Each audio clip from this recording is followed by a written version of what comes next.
চৌঠা জুন 4 জুনই কি ভারতের মানচিত্র পাল্টে যাবে? 4 জুনই কি ভারতকে হিন্দু রাষ্ট্র হিসেবে ঘোষণা করে দেবে? 4 জুনই কি ভারতের সংবিধানকে পাল্টে দেবে? কি হতে চলেছে, কি হতে পারে?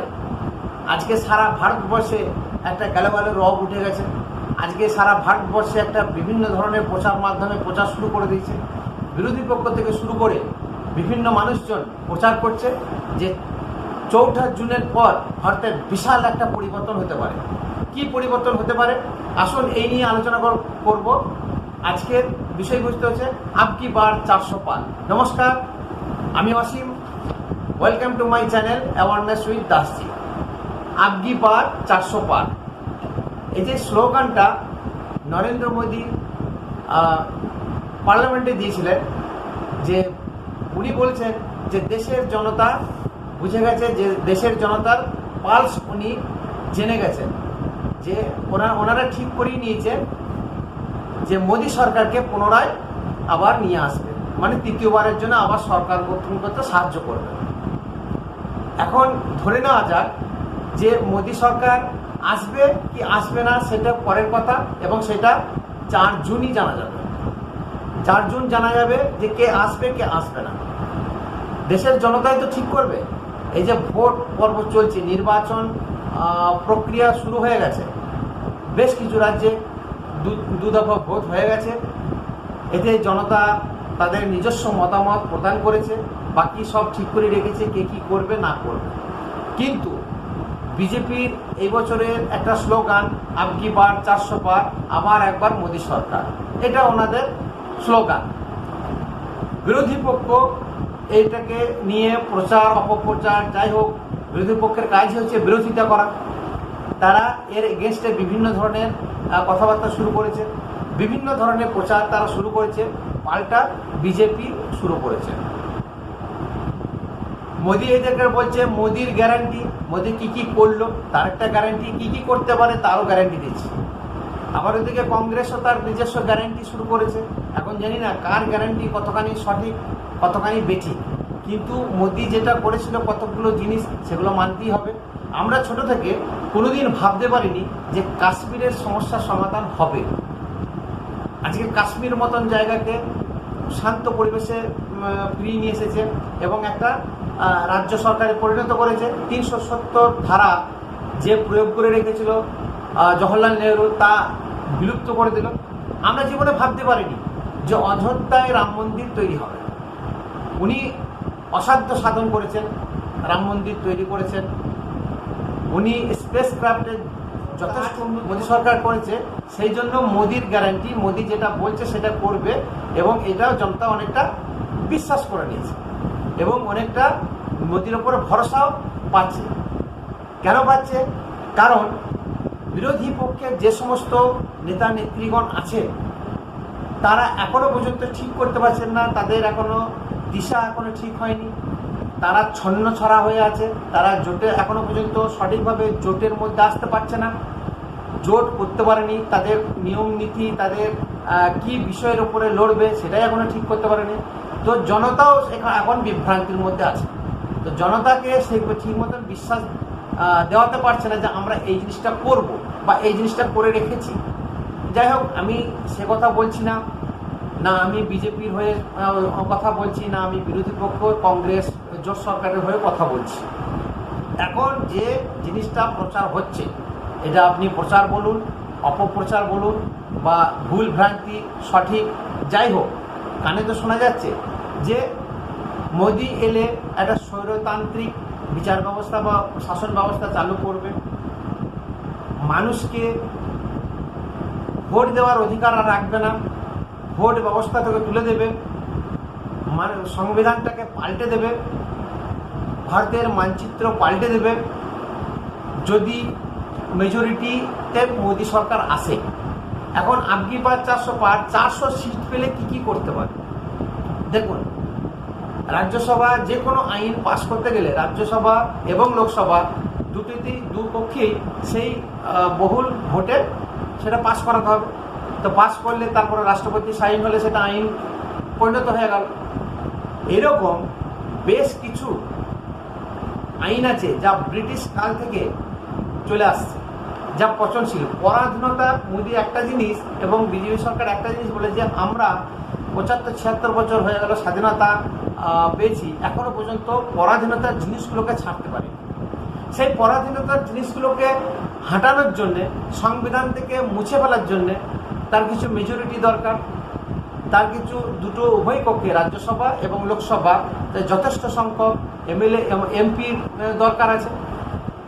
যথেষ্ট সংখ্যক এমপি না হলে সেই আইন পাস করা যাবে না, এবং সেই জিনিসগুলোকে সংশোধন করা খুবই দরকার। এটা উনি বলেছেন। উনি কিন্তু একবারও বলেননি যে সংবিধানটাকে পাল্টে দেবো। উনি একবারও বলেননি যে গরিব মানুষদেরকে খারাপ অবস্থার দিকে ঠেলে দেবো। দলিতদের জন্য বা যে সমস্ত নিম্নবর্গের জন্য সংরক্ষণ ব্যবস্থা চালু আছে সেটা শেষ করে দেবে, উনি কিন্তু একবার ওই কথা বলেননি। বিরোধী পক্ষ কংগ্রেস জোট সরকার এটা ভুল বুঝিয়ে বেড়াচ্ছে যে দলিতদের জন্য যে সংরক্ষণের ব্যবস্থা আছে তা শেষ করে দেবে, দলিতরা কোনো সুযোগ সুবিধা পাবে না। গরিব মানুষরা যে সমস্ত সুযোগ সুবিধাগুলো পাচ্ছে তা কোনোদিন সে পাবে না। মুসলিমদেরকে দেশছাড়া করবে, মুসলিমদের এখানে থাকার জায়গা থাকতে দেবে না, অত্যাচার হবে। আচ্ছা বলুন, এটুকু তো বলতেই পারি। আজকে এত বছর ধরে বহু মুসলিম মানুষ, রাষ্ট্রবাদী মুসলিম মানুষ বিজেপির সঙ্গে আছে, এবং সংখ্যালঘু সেল আছে, তারা যথেষ্ট কাজ করছে, যথেষ্ট উন্নতি সাধন করছে। আমরা এরকম বহু মুসলিম নেতার নাম দিতে পারি, মুক্তার আব্বাস নকভি, শাহনাজ হুসেন, নাজমা হেপতুল্লাহ, এরকম প্রচুর স্বনামধন্য মুসলিম নেতা নেত্রী আছেন যা বিজেপির মধ্যে আছে। যদি সেরকম হতো, যদি এরকম বিজেপি বা মোদির প্ল্যান থাকতো যে মুসলিমদেরকে দেশছাড়া করব, তাহলে সবকা সাথ সবকা বিকাশ এই নারা বা এই স্লোগান উনি দিতেন না। আর আজকে বেনারস থেকে যে দুবার উনি এমপি হয়েছেন, দুবার জিতেছেন, আবার দাঁড়িয়েছেন, ওখানে প্রচুর মুসলিম ভোটার আছে, দুহাত ভরে ওনাকে আশীর্বাদ করেছেন বা ভোট দিচ্ছেন। তো এই ধারণাগুলো ভুল। মুসলমানরা যেগুলো রাষ্ট্রবাদী মুসলমান, তারা যারা ভারতের মুসলমান, তাদের কোনো ক্ষতি হবে না, আর তাদের কোনো এদেশ ছেড়ে যেতেও হবে না। এই কথাকে বিরোধিতা করা, তারা অপপ্রচার করবে। তাদের নিজের পায়ের তলার মাটি নেই, তাদের কোনো দিশা নেই, তাদের কোনো নিয়ম নীতি নেই, তারা কি বলবে কি করবে তাদের কোনো একটা রোড ম্যাপ নেই। অতএব মুখে যা আসছে তাই বলেই যাচ্ছে। এখন দেখা যাক, একবারে তো ফেলে দেওয়া যায় না বিরোধী পক্ষের কথাটা। হিন্দু রাষ্ট্রকে সত্যিই বলবে, ভারতের মানচিত্রকে সত্যিই পাল্টে দেবে? আমার মনে হয় যেন না। কারণ শুধু আমার মনে হয় যেন, আমি দেশের সমস্ত সমীক্ষা দেখেছি, বিভিন্ন চ্যানেলে বিভিন্ন আইনজ্ঞের পরামর্শ আমি শুনেছি, সেই হিসাবে আপনাদের সামনে দু চার কথা তুলে ধরছি বা আপনাদের সামনে বলছি। এখন মোদি এটাও হতে পারে যে বিরোধী পক্ষকে একটা ভ্রমের মধ্যে ফেলে রেখে দাও। মোদি বিরোধী পক্ষে একটা ট্র্যাপের মধ্যে ফেলে রেখে দিচ্ছে যে ওই জিনিসটা নিয়ে আলোচনা করুক, যে এই করবে, হিন্দু রাষ্ট্র করবে, মানচিত্র পাল্টে দেবে, মুসলিমদেরকে তাড়াবে, এই ধরনের নিয়ে আলোচনা করুক। মানুষ তো এত বোকা না, জনতা এত বোকাও না। ভারতের জনতা যথেষ্ট শিক্ষিত। আর সব থেকে বড় কথা, এখন ইলেকট্রনিক্স মিডিয়ার দৌলতে গ্রামগঞ্জের প্রত্যেকটি মানুষই সমস্ত কিছু জিনিস জানতে শিখতে পেরে গেছে এবং বলতেও শিখে গেছে, তারা প্রতিবাদও করতে শিখে গেছে। তো সঠিক জিনিসটা কি জনতা 100 ভাগ না জানলেও 70-80 ভাগ সে জানে। কে সৎ, কে দুর্নীতিগ্রস্ত, দুর্নীতি পরায়ণ, কোন দল বা ভালো কাজ করছে, কে লুটিপুটে খাচ্ছে, এগুলো জনতা কিন্তু যথেষ্ট খবর রেখেছে বা রাখছে। এখন এটা ধরা যাক যে এটাও তো হতে পারে যে কিছু কিছু জিনিস সংবিধানের পাল্টাবে, আর সেই সংবিধানের সেই পুরনো আইনগুলো পাল্টাতে গেলে মেজরিটি দরকার আছে। রাজ্যসভা এবং লোকসভায় দুটোতেই মেজরিটি না থাকলে সংবিধানের ওই ধারাগুলো পাল্টানো যাবে না। এটা আপনারা সবাই জানেন, প্রত্যেকটি মানুষ, শিক্ষিত মানুষ জানেন। আমরা না জানলেও আইনজ্ঞের মাধ্যমে জেনেছি বা ওনারা বলছেন প্রতিনিয়ত সংবিধান পাল্টানো অত সহজ নয়। উনি নিজেই বলেছেন স্বয়ং আম্বেদকর এলেও নাকি আর সংবিধান পাল্টাতে পারবে না। তো মোদি কেন পাল্টাতে পারবে? মোদির কি এমন ক্ষমতা আছে, মোদি কি এমন নিয়ে করতে পারবে যে সংবিধানটাকে পাল্টে দেবে, ধারা পাল্টে দেবে? কারণ এর আগেও নাকি 100 থেকে 125 বার সংবিধান সংশোধন হয়েছে, সেটা কংগ্রেস আমলেই হয়েছে। তা এরকম ছোট ছোট সংশোধন হতেই পারে। যেমন ধরুন ওয়ান নেশন ওয়ান ভোট প্রথম থেকেই বলে আসছে যে সারা দেশে একবারই ভোট হবে। বিরোধী প্রচার করছে যে এরপরে আর কোনোদিন ভোট হবে না, এটাই শেষ ভোট, ভোট হতে দেবে না, মোদি এলে পরে আর দ্বিতীয়বার ভোট হবে না। উনি কিন্তু এখন এটা ভুল প্রচার করছে। ওয়ান নেশন ওয়ান ভোট মানে ভোটটা একবারই হবে। আমাদের দেখুন সারা বছর ভোট লেগেই আছে, পঞ্চায়েত ভোট, কর্পোরেশন ভোট, বিধানসভা ভোট, লোকসভা ভোট, কেউ মরে যাচ্ছে তার ভোট, কেউ ছেড়ে এই দল থেকে ওই দলে ছেড়ে যাচ্ছে তার ভোট, মানে ভোট লেগেই আছে, ভোটের কোনো শেষ নেই। তাহলে ভোট হলে খরচ খরচার ব্যাপারটাও আছে, সময়ের ব্যাপার আছে। যে জায়গায় ভোট হবে বা যতবার ভোট হবে উন্নয়ন কাজগুলো আটকে যাচ্ছে, নানান ধরনের উন্নয়নের কাজগুলো হবে না, সে রাজ্যে হোক আর দেশেই হোক। তা যদি একবারই ভোট হয়, পঞ্চায়েত, কর্পোরেশন, বিধানসভা, লোকসভা ভোটগুলো যদি একসঙ্গে হয় তাহলে এক খরচের মধ্যে হবে। আর সব থেকে বড় কথা হচ্ছে যেমন আমাদের পঞ্চায়েত এবং কর্পোরেশন ভোটগুলো খুবই দুর্নীতিগ্রস্তভাবে হয়। যে সরকার থাকে তার দখলই সমস্ত কিছু যায়। এর সব থেকে বড় উদাহরণ আমাদের পশ্চিমবঙ্গ দেখিয়ে আসছে। সারা ভারতবর্ষের মধ্যে এমন একটা রাজ্য যা কাশ্মীরের পরে দ্বিতীয় স্থান। কাশ্মীরে অত সিআরপিএফ জওয়ান পাঠায়নি যা পশ্চিমবঙ্গে এবছর পাঠিয়েছে। তাহলে বুঝতে পারছেন কত শান্তভাবে ভোটটা আমাদের এখানে হয়, কত মানুষ ভালো। এই জিনিসগুলো যদি হয় তাহলে একটা মিলিটারি আন্ডারে হোক বা আধা সামরিক বাহিনীর আন্ডারে হোক, ভোটটা হলে কমসে কম মানুষ সজাগ, তারা নিজস্ব মতামত প্রদান করতে পারে। এই একটা দিক গেল। আরেকটা দিক এই সংশোধন করতে হবে। আরেকটা সংশোধন কি না, one nation one police code, সারা দেশে এক পুলিশ আইন। পুলিশ সাধারণত যে কোনো রাজ্য সরকারের অধীনে থাকে এবং সেই রাজ্য সরকারের কথা মতো সে কাজ করে। কেন্দ্রীয় সরকারের সেখানে কোনো হস্তক্ষেপ নেই, কেন্দ্রীয় সরকার সেখানে কিছু করতে পারে না। আজ বেশ কিছু রাজ্যে, বিশেষ করে পশ্চিমবঙ্গে এবং বর্ডারের যত রাজ্য আছে, যত দুর্নীতি কিন্তু সেখানেই হয় বেশি। আজকে রাজ্যে বিশেষ করে আমাদের পশ্চিমবাংলাতে এবং অনেক রাজ্যেই আছে যে এফআইআর নিতে চায় না, এফআইআর নিতে চায় না। সন্দেশকালীর মতন এত বড় জঘন্য অপরাধ হলো, যেখানে রাতের পর রাত মহিলাদেরকে ডেকে নিয়ে গিয়ে ধর্ষণ, বলাৎকার করেছে আজ 10, 12, 13 বছর ধরে। মানুষের, গরিব মানুষের জমি পর্যন্ত লুট করে নিয়েছে, ঘর বাড়ি ভেঙে দিয়েছে, কি না করেছে। শুধু তাই নয়, সেখান থেকে নারী পাচার, ড্রাগস পাচার, ড্রাগস, গাঁজা, হেরোইন, ম্যান্ড্রেক্স থেকে শুরু করে, ব্রাউন সুগার থেকে শুরু করে এইসব কারবার করা, অস্ত্র পাচার করা, এই ধরনের নানা রকম অসামাজিক কার্যকলাপে যুক্ত ছিল। এবং সরকার উদাসীন, জেনেও কিছু করেনি, পুলিশ উদাসীন ছিল, যার ফলে আজকে বুমেরাং হয়ে, বিস্ফোট হয়ে এই কাণ্ড ঘটেছে, সারা পৃথিবীর লোকে জানতে পারে। যদি one nation one police code হয় এই জিনিসটা হবে না, এই জিনিসটা হবে না, কারণ সেন্ট্রাল গভর্নমেন্টের আন্ডারে থাকবে। তাহলে এটাও একটা দরকার আছে। আজকে যদি one nation one police code করে তাহলে সন্ত্রাসবাদী, খুন খারাপি, নারী পাচার থেকে শুরু করে নানা রকমের অসামাজিক কাজকর্ম, এগুলো বন্ধ হয়ে যাবে প্রায়, এবং অনেক কমে যাবে, প্রায় বন্ধই হয়ে যাবে। এটা একটা কারণ। 2 নম্বর হচ্ছে যে ইউনিফর্ম সিভিল কোড, সমস্ত ভারতবাসীর জন্য একটাই আইন থাকবে। মুসলিমদের জন্য আলাদা আইন, খ্রিস্টানের জন্য আলাদা আইন, হিন্দুর জন্য আলাদা আইন। এই যে বিভিন্ন ধরনের আলাদা আলাদা আইন করে রেখে দিয়েছে, এইটা তুমিও ভারতবাসী, আমিও ভারতবাসী, তুমি যে ধর্মেরই হোক, তুমি যে সম্প্রদায়ের লোক হোক, ভারতবাসী তো আমরা। এই যে একই দেশে আমরা থাকছি, অথচ ভারতের সংবিধানকে মানব না, আমার জন্য একরকম, তোমার জন্য একরকম, ওর জন্য একরকম, এটা হতে পারে না। আমরা সবাই ভারতবাসী, আমাদের জন্য দেশ এক, আমাদের জন্য আইনও এক। তো তো আমরা সবাই একই আইনের আওতায় আসব, এটাও একটা পরিবর্তন।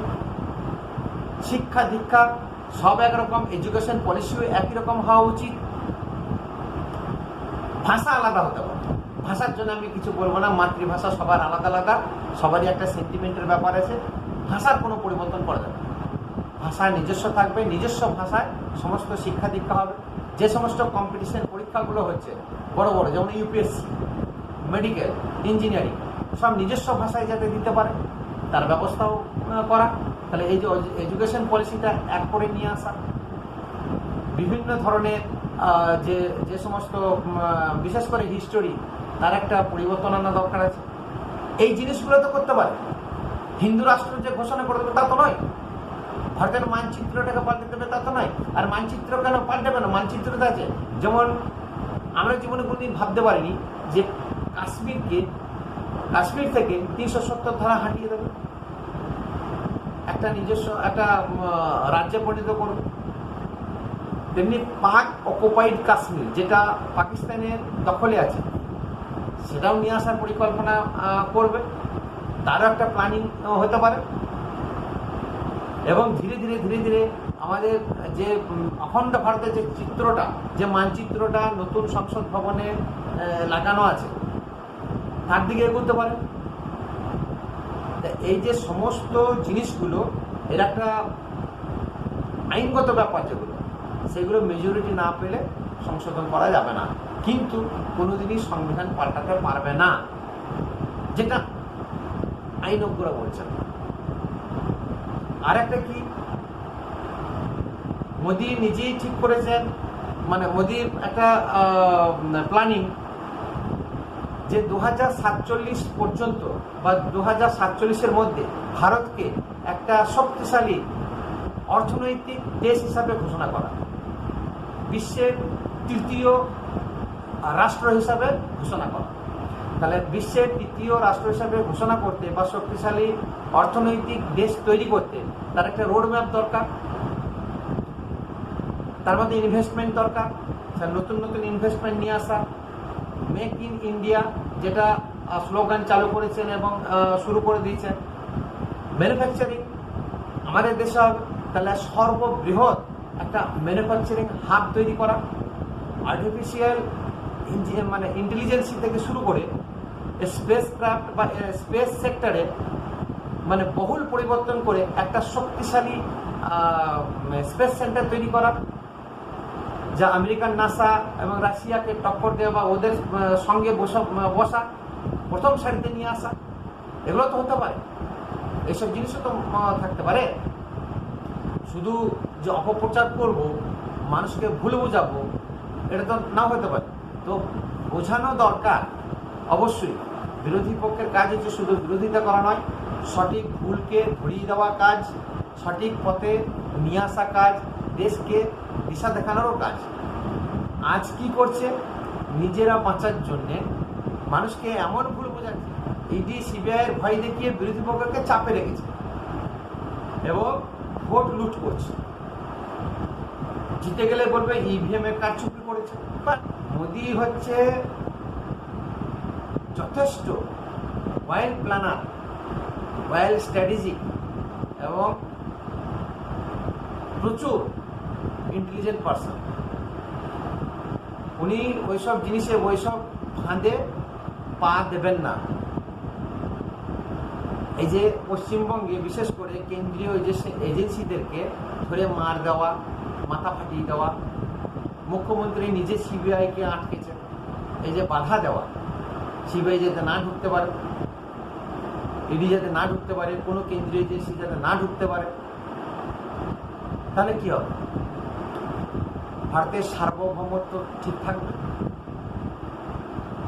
এমনি করতে করতে আজকে কাশ্মীর কি দুর্দশা হয়েছিল, পুরো উগ্রবাদীদের আওতায় চলে এসছে। আজকে সেখানে উগ্রবাদী প্রায় নেই বললেই চলে, প্রায় নেই বললেই চলে। সে তো থাকতেই পারে দু একটা। পশ্চিমবঙ্গের দুরবস্থা কিন্তু আগামী 15-20 বছরে এরকম রাস্তাতেই হাঁটছে। তাহলে কেন্দ্র সরকার এসে যদি সেখানে দুর্নীতি ধরার চেষ্টা করে আর যদি বাধা দেয় সরকারিভাবে, তাহলে তো দেশের পক্ষে ক্ষতি, রাজ্যের তো ক্ষতি বটে। মানে অর্গানাইজ ভাবে লুট করব, দুর্নীতি করব, কেউ আমাকে কিছু বলতে পারবে না। আজকে হাইকোর্টকে মানছে না, দেশের আইনকে মানছে না, তাহলে এগুলো আইনের দরকার আছে কিনা? আপনারা চুপ করে আছেন, ভাবছেন, ঠিক আছে, চুপ করে থাকুন, ভাবুন,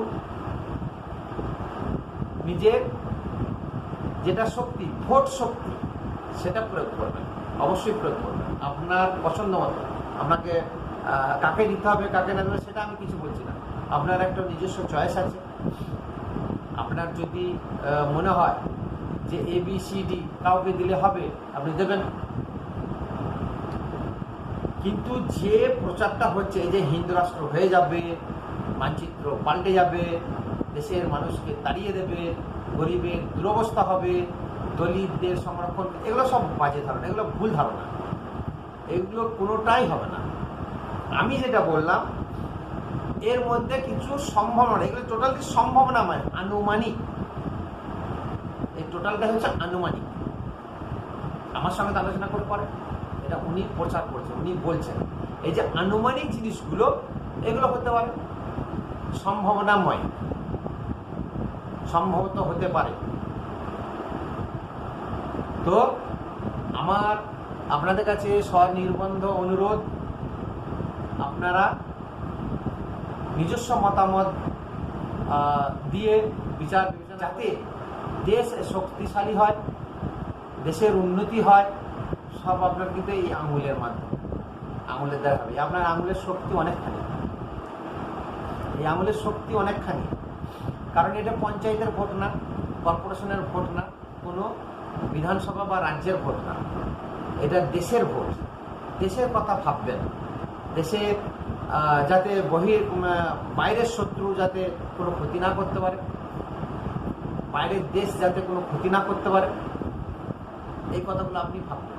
তাহলে দেশকে সুরক্ষা রাখা আমাদের যেমন সরকারের কাজ, তেমনি সরকারকে, সঠিক সরকারকে নির্বাচন করে নিয়ে আসা, সেটা আমাদের কাজ। আপনি ভাববেন কে বা কারা দেশকে সুরক্ষা রাখতে পারবে, সেরকম সরকার নির্বাচন করবেন, সেরকম মানুষকে ভোট দেবেন। এই আবেদন আপনার কাছে রইল। আমার ছোট্ট চ্যানেল অবশ্যই লাইক, শেয়ার এবং সাবস্ক্রাইব করবেন। জয় হিন্দ, ধন্যবাদ।